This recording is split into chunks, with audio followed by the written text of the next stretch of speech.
En este ejemplo, aunque se muestra el paso de mensajes, falta cierta información. Por ejemplo, que esto se repite con varios objetos o que esto es opcional o de pronto si uno quisiera lanzar una excepción, todo eso se puede representar. Para eso tenemos los fragmentos de interacción. Los fragmentos son un recuadro que se coloca sobre un conjunto de mensajes sobre una parte del diagrama para decir que tiene alguna condición especial. Por ejemplo, este es un fragmento alternativo, es decir, hay una condición y puede haber otras como un if-else o como un switch. Este fragmento nos permite mostrar un mensaje que se manda si hay cupo y un mensaje que se manda si no hay cupo.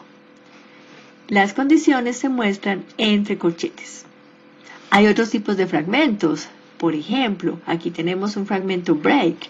Este fragmento es como una especie de excepción, ya que interrumpe el diagrama.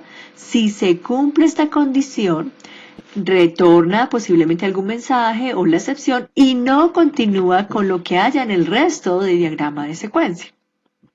Hay otros tipos de fragmentos. Opcional, que es para un condicional simple, loop para ciclos, par para ejecuciones en paralelo. Este ref se usa como para llamar o hacer referencia a otro diagrama. Uno coloca una cajita pequeña con el nombre del otro diagrama que estará posiblemente en otra parte.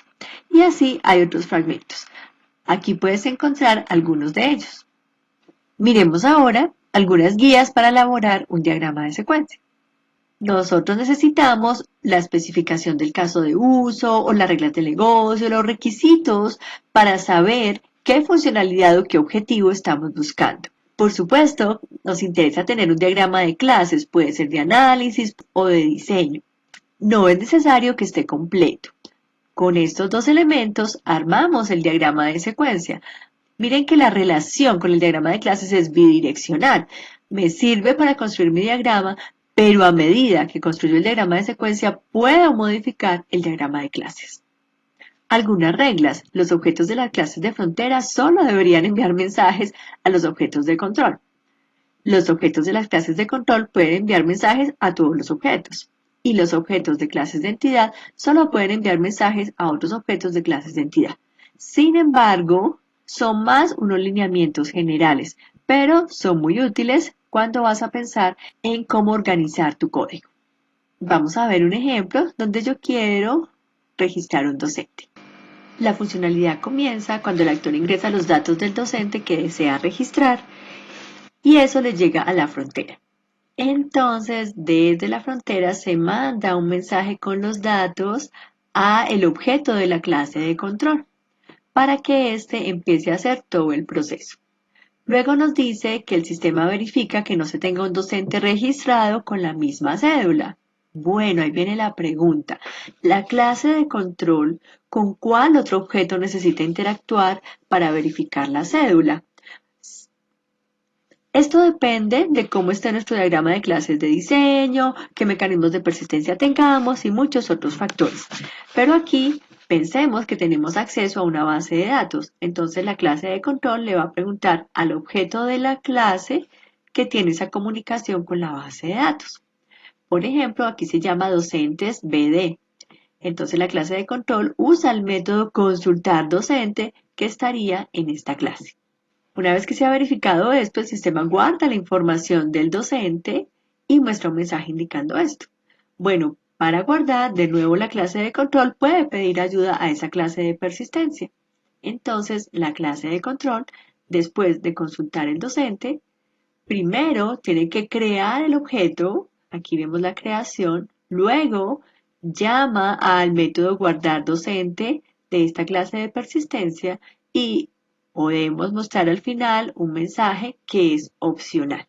Podemos complementar el diagrama poniendo un fragmento de interacción mostrando que esta última parte de guardar el docente y mostrar el mensaje de éxito solo se realiza si el docente no está repetido.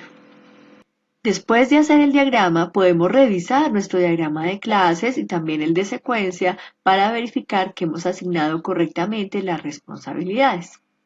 Cuando hablamos de las responsabilidades de una clase son los servicios que ofrece, es decir, las operaciones o métodos que tiene que deben corresponder a lo que significa esa clase. Además, los mensajes que recibe una clase en el diagrama de secuencia son estas responsabilidades. Aquí hay una relación directa. Por ejemplo, este método registrar docente que le llega a gestión docentes significa que este es un método de la clase gestión docentes. Y tendremos que verificar si eso sí tiene sentido que esté en esta clase de control o no. Lo mismo estos métodos, consultar docente, guardar docente, serían métodos de docentes BD, que son métodos relacionados con persistencia. Y uno dice, bueno, si es pertinente que estén aquí o no. Y así con todos. En caso de que no quede muy bien, pues hay que verificar si es a otro objeto al que hay que llamar, o si de pronto esta clase a su vez se apoya en otra, y así uno va distribuyendo poco a poco las responsabilidades. En este caso, si miramos el diagrama de clases, vemos que en gestión docente está el método registrar docente efectivamente, y que en docentes BD está consultar docente y guardar docente, que sí tiene sentido que estén allí. Algunas otras guías para asignar responsabilidades. Mirar que la clase que recibe el mensaje efectivamente cuente con toda la información requerida o que se relacione con otras que puedan tener esa información. También hay que tener en cuenta los principios de diseño, por supuesto, la cohesión, el acoplamiento, el encapsulamiento, entre otros. Por ejemplo, aquí tenemos un requisito de un consultorio médico que dice, el sistema muestra los horarios disponibles del doctor de acuerdo con el tiempo estimado para el tipo de cita. Y teníamos que la clase de control le pregunta a la clase de doctor los horarios disponibles, pero resulta que mirando el diagrama de clases, este doctor no tiene los datos de sus horarios. Entonces, una de dos, o control tiene que preguntarle a otra clase, o doctor puede tener relación con otra clase que sí tenga sus horarios. En este caso es la segunda solución. Vamos a hacer que doctor, acá, cuando le pregunte sus horarios disponibles, él a su vez le pregunta a otra entidad que corresponde a sus horarios para que ésta le dé la información, él lo consolida y se lo devuelve a la clase de control. Esto corresponde a un proceso descentralizado. Con esto vimos las generalidades de un diagrama de secuencia y algunos ejemplos, aunque por supuesto lo ideal es que haga muchos ejercicios. Por ahora resuelve estas preguntas para verificar la temática.